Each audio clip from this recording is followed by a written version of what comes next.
Fast lane, fast pass, skip the line pass, whatever you want to call it, every park has their version of it, a way to skip the line. Today we're going to be looking at the economics and value of Fastlane at Cedar Fair parks, and I'm going to be showing just how good of a deal Fastlane is.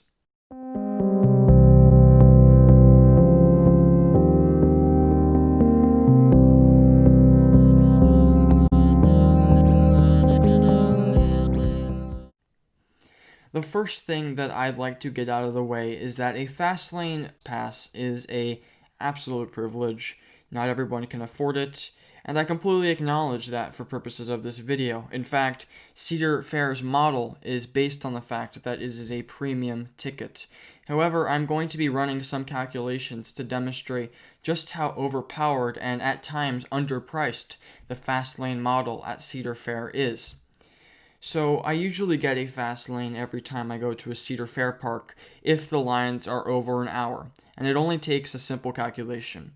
When I was at Carowinds on a June day in 2018, I purchased a Fastlane Plus and was able to ride Fury 325, their hit roller coaster that has a consistent line of 2 hours and 30 minutes.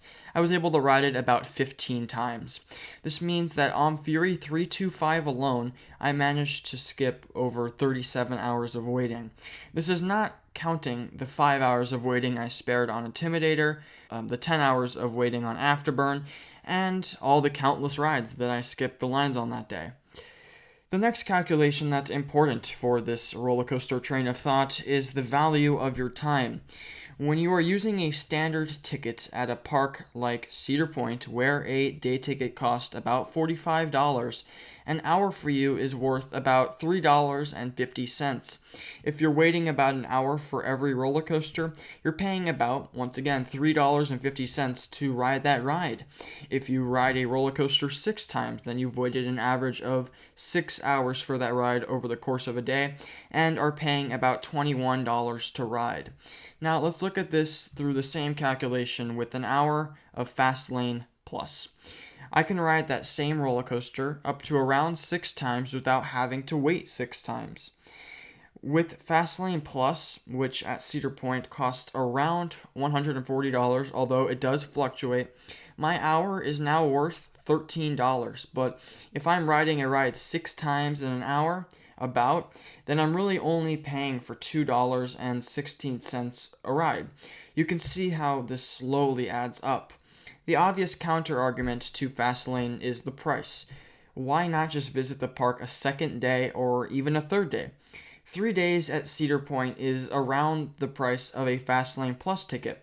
With a Fastlane ticket, I am still riding more than someone without it if they are there, even for 3, 4, or 5 days.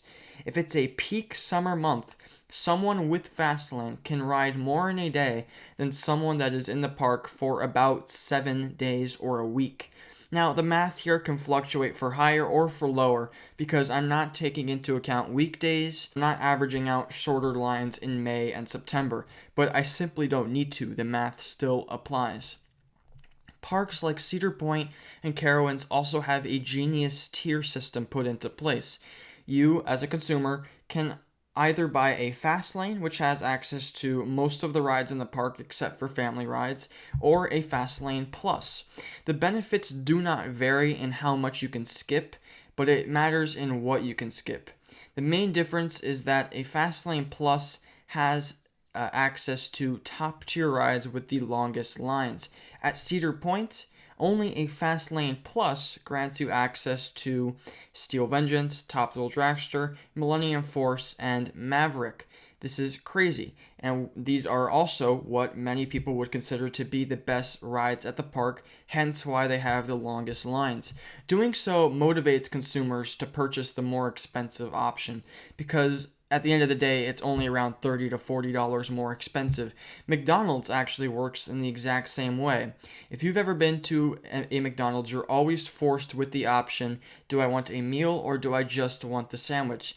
Chances are you usually go with the meal option because you want a larger side of fries and a bottle of water or Coke. The difference between a Big Mac and a Big Mac meal costs a consumer about $2.55, but it only costs McDonald's around 50 cents. Rather, the cost for Cedar Fair to give guests a way to skip the lines on high demand rides is next to nothing, but they make their guests pay for it regardless. Another parallel is a movie theater.